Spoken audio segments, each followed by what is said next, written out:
Good morning. It's Friday, 11/11/11, Veterans Day. I'm Maria Nider. And I'm Chad Pline in for Paul. Overnight with the mercury near freezing, it's hard to imagine what must be like to wake up with just a blanket or a sleeping bag outside keeping you warm. That's the harsh reality of life for countless people in the Ozarks. KY3's Sarah Forhetz explains how one Springfield couple is making it their mission to change that. Sarah? Good morning, guys. The Missouri Hotel is the most well-known homeless shelter in Springfield. It's been at capacity for the past 2.5 years. Hundreds want to sleep in those warm beds, but the waiting list averages 280 people. The sad reality is many people live from paycheck to paycheck, and they're just one mishap away from being homeless themselves. It's tough to say just how many people call these woods home, but it's enough to create a beaten down path. There are a lot of homeless people out there, honest ones. Mary Ray comes and goes from this place. That's become her home. And it's hard. But, you know, like I said, you know, I try to make a good situation, a bad situation into it. She lost her husband to cancer 4 years ago. She says she couldn't find a job after his death and quickly became homeless. She's been in these woods ever since. The hardest part, knowing winter is coming. So what you see is what you have, right? Yeah. She's hoping to add to her stash by saving every penny she can scrape together. Hey, at least I'm going to get ready for the winter.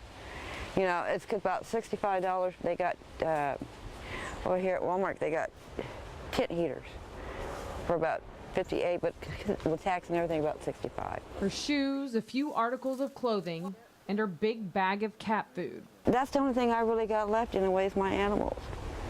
I've got kids, they don't care. My animals love me unconditionally.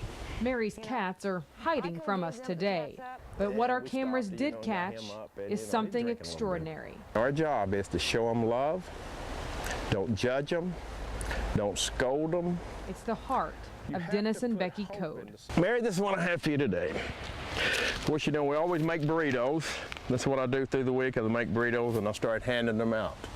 So I got you some burritos today, got you some more water. You told me you like this stuff, so I brought that.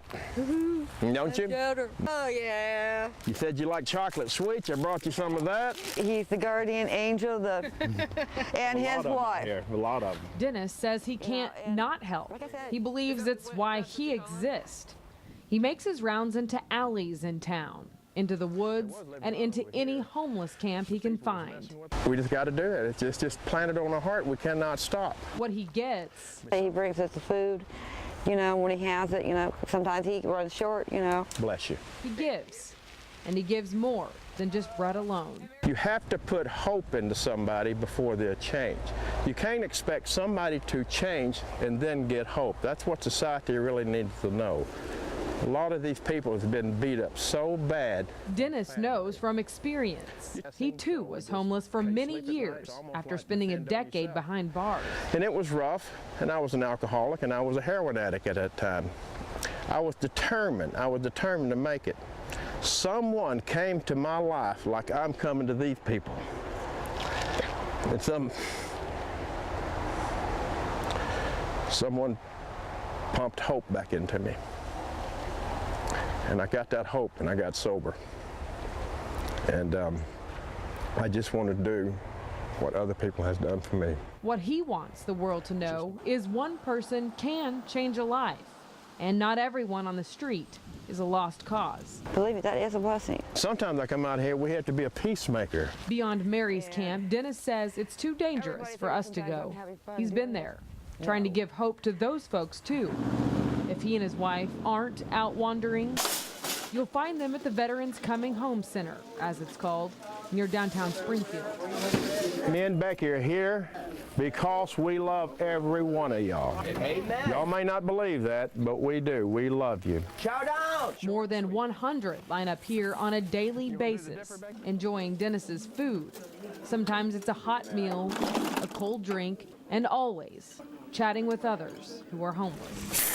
Dennis and Becky have no plans to stop what they call the Lord's work. Doing okay today? Ever. And they show me that God loved me, and that's when I set my alcohol down, that's when I set my drugs down, and that's when I stopped 20 years ago.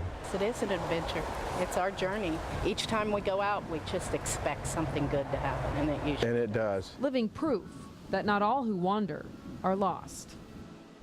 And a community group did a homeless count about 4 months ago. It showed the number of people homeless right now is greater than in the last decade at least, and the imminent risk of becoming homeless is the greatest right now. Sadly, the count also showed an increase in the number of homelessness among young people ages 17 to 22. A lot of those people reporting that they actually aged out of the foster care system and are now on the streets. Many of the homeless are veterans. We remember that on this Veterans Day, and you have information about some outreach programs available. Yes, right now that Veterans Coming Home Center is still open in downtown Springfield. It's been in the news for other reasons, but it's open. You can basically do everything that you could do in a house, live there, other than sleeping there overnight. It is not open overnight. And they also have some recovery programs and then some job training programs for veterans. All right, Sarah Forhetz for us this morning. Thank you so much.